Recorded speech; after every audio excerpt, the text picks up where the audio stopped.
Greetings, ladies and gentlemen, and welcome to this latest edition of Tales from Outer Space, where I take stories from across the internet and read them for your entertainment.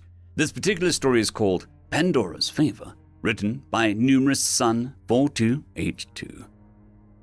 Representative Zyla, to what do I owe the pleasure? The human delegate to the Forian people stood politely from behind his desk and motioned her into a chair opposite him. Thank you for meeting me on such short notice, Delegate River. I'm afraid I've come with ill tidings and to request assistance of the human empire. River smiled softly, his features gentle, but in his eyes were calculations, predictions, expectations.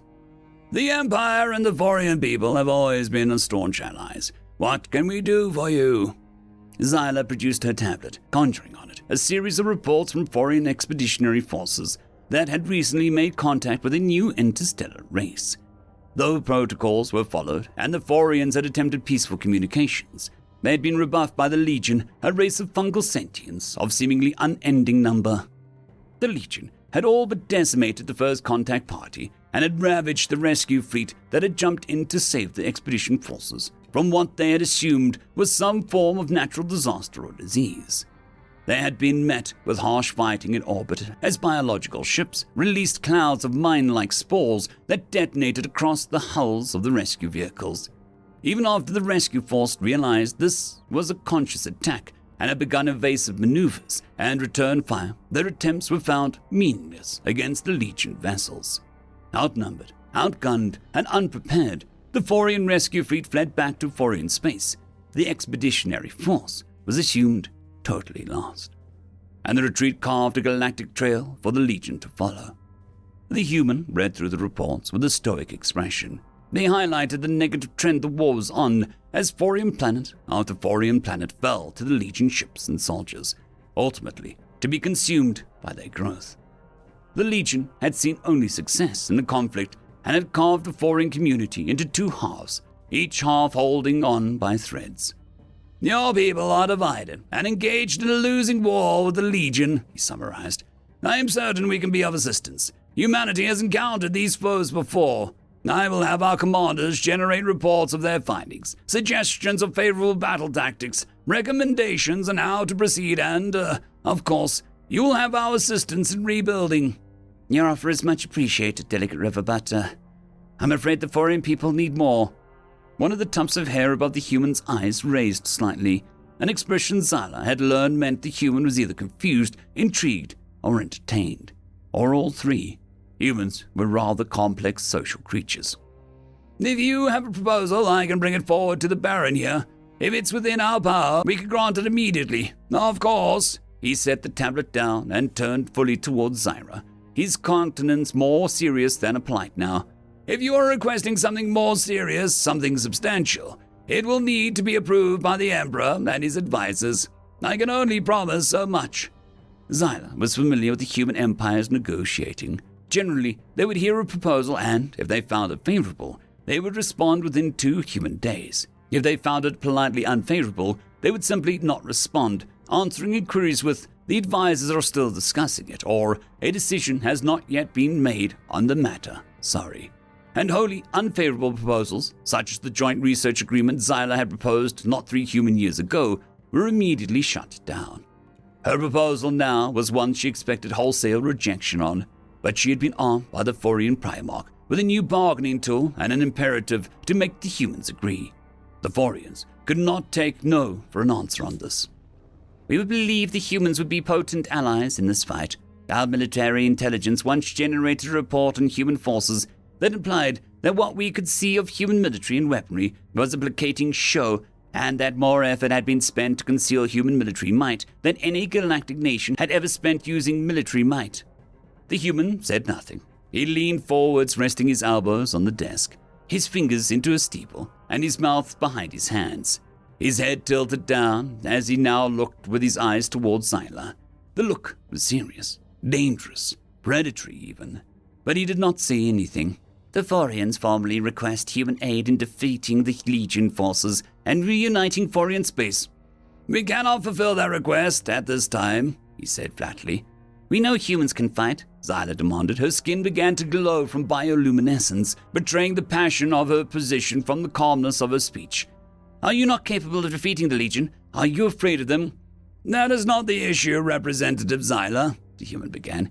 Tell me honestly now, could human warships defeat the Legion in combat? The human glanced down at Xyla's tablet before bringing his gaze back to hers. Off the record, he said. Xyla shut off her tablet and stowed it into her pocket as the human walked quietly around the desk and poked his head out the door. He glanced side to side for a moment and then, seemingly satisfied, closed and locked the door. He returned to his desk, opened the drawer, and withdrew a tablet of his own, which he powered off and set face down on the desk. Finally, he regarded her. Your military intelligence is correct. Humans have concealed their military powers from other galactic nations. Could you beat the Legion? Yes. Of all spacefaring races we've come across, the Legion are perhaps the second or third most formidable, not counting ourselves, of course.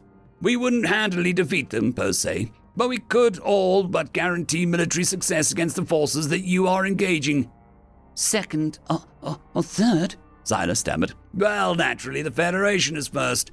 Then there are the Galcians, but they're rather crafty electronic warfare. Their combat effectiveness is rather remarkable, actually, and the rest of the galactic community simply hasn't realized the potential Galcians have for warfare due to their friendly nature. And they have more ships than we do, people. Even still, they don't have a whole lot of bona fide military resources. Once they're done with their one trick of electronic warfare, they are beatable with simple weaponry and tactics.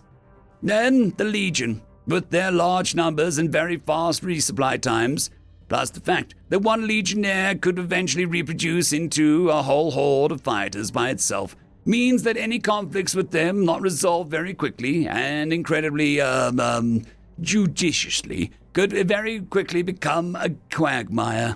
The Empire certainly cannot afford a second war that could turn into a stalemate without our full attention. This is why I must deny your request.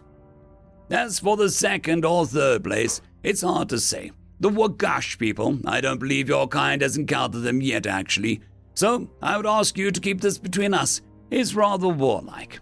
We don't know the full strength of their forces yet, and they are new to the galactic scene, having only just achieved FTL a few cycles ago.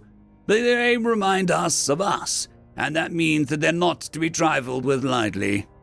Xyla was shocked into silence for a moment. The humans had acknowledged the threat of the Legion, but had framed it as one of time and effort, not insurmountable forces or indestructible vessels. And they weren't even as much of a threat as some new race that hadn't even made it to the galactic community yet. I see you're processing still, so let me reiterate our previous offer.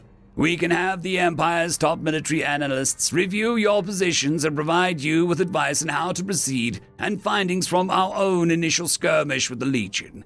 That information should greatly improve foreign combat effectiveness, and it really is a generous offer. What of the human warships? Simply on loan? No. Hired human mercenaries? I'm afraid not. Human weapons, training, even just a blueprint? Out of the question, the human said flatly. What I have offered is already a stretch and... Xyla cut him off. The Primarch calls in his favor. What? Xyla stood now, reaching her full height and allowing her bioluminescence to fill the room with different shades of blue and purple. She put on her most commanding voice. The Primarch calls in his favor. You don't know what you're asking for, the human said in a warning tone. This is Pandora's box, and you don't just want the key. You want a sledgehammer to break it open. I have read your human mythology, River, and I know of Pandora's box. Do you know what was inside? Monsters of every kind imaginable. Hope, Xyla said resolutely. Delicate River, these reports do not tell a full story. How forces are fractured beyond repair. How colonists are starving. How ships and stations destroyed and left derelict. Even our homeworld is on the brink, fighting an unending battle just to supply forces and equipment enough to slow the Legion advance. Not to stop it, not to turn it, slow it. Without human military intervention, the Forian race is finished. We are a proud people, Mr. River, but not too proud to beg.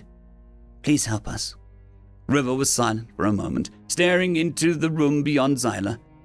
his calculating eyes glasses over, as if seeing something horrible from his past before him now. "The human emperor," he eventually said, seemingly to himself, "was once rescued from drowning during a visit to that aquatic colony of yours by the Forian prince. He vowed to repay that debt when your people asked. You, of course, know this, since you're calling in that favor." He looked at her now. "But you don't really know what the magnitude of what you're asking. Humans going to war with anyone is going to change everything, on a galactic scale." Xyla scoffed, but the human's serious expression quieted her quickly.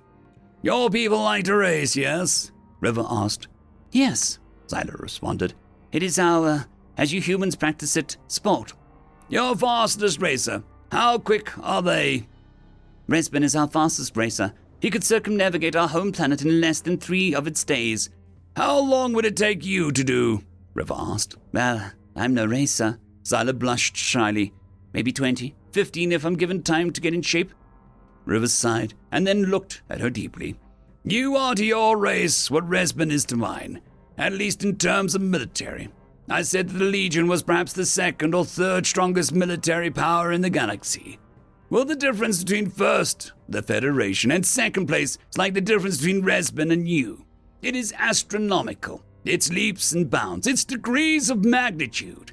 The only things that prevent us from wiping out the Legion are that we'd have to be decisive and thorough, and that we're too busy with the Federation to be thorough. You are asking an adult to get into a fight with a child. Only once everyone else sees the adult fight, they'll realize they're all children. It's going to start an arms race with every other species in the galaxy." "We have no other choice," Xyla said. "We need your military to save us from annihilation." River sighed for a moment and rubbed his hand across his brow. He muttered under his breath for a moment something about diplomatic relations in light of military prowess. Eventually he stood. "I must attend to something first. Will you stay here a moment while I make some negotiations?" Xyla nodded, and River left the room quietly. He was back in only a few minutes and nodded to her. "You'll have our support, but just how much support we can offer depends on this next bit." He tapped on his tablet a few decisive keystrokes, and a telemonitor descended from the ceiling behind her. It whirred quietly for a moment before an image of another human appeared on it. In contrast to River's white, stiff attire with blue trim, the human wore black with a white undershirt and no assenting colors. His feet were kicked up onto a desk as he leaned back in his chair and grinned at the screen. "River!"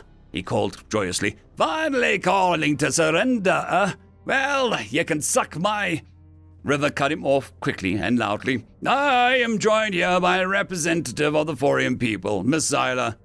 Xyla nodded a polite greeting, and the human on the monitor stammered for a moment before adopting a polite, formal posture.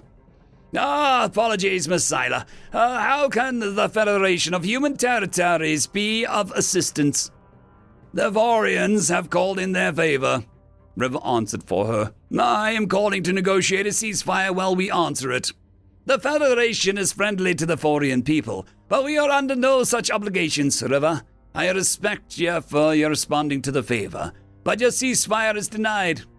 River put out his palms in a placating gesture.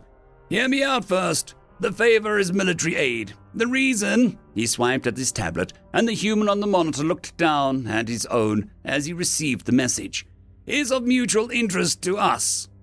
The human on the screen was quiet for a moment as he read, his face changing from one of surprise, curiosity over the call, to one of bitterness and anger. Finally, he looked up at Xyla through the monitor. "The Legion harvested one of our colonies when we first encountered them.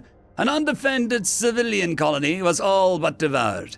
And when we finally made diplomatic contact with them, they said it wasn't their fault. They had just eat dead stuff.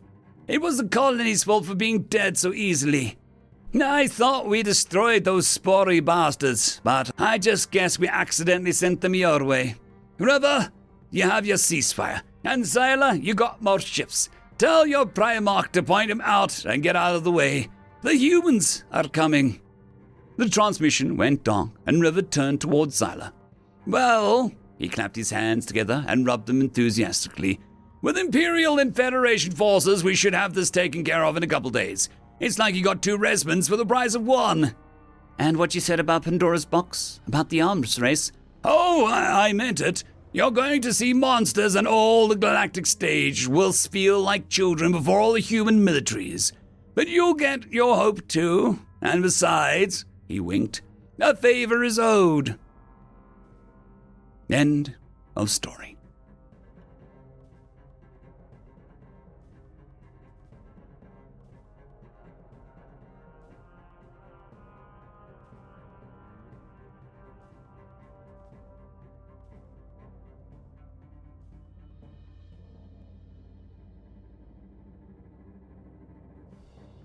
I would just quickly like to thank the T5 peeps. Dragon Soup, Cold War Boomerwaffen, Severin Cerberus, Red Panda 121, Leslie 517, Bushmaster 177, Caspar Arnold, Cam Maxwell, Sans the Skeleton, Light Jock, Dragzoon WRE, and Lord Azrakal. Thank you very much.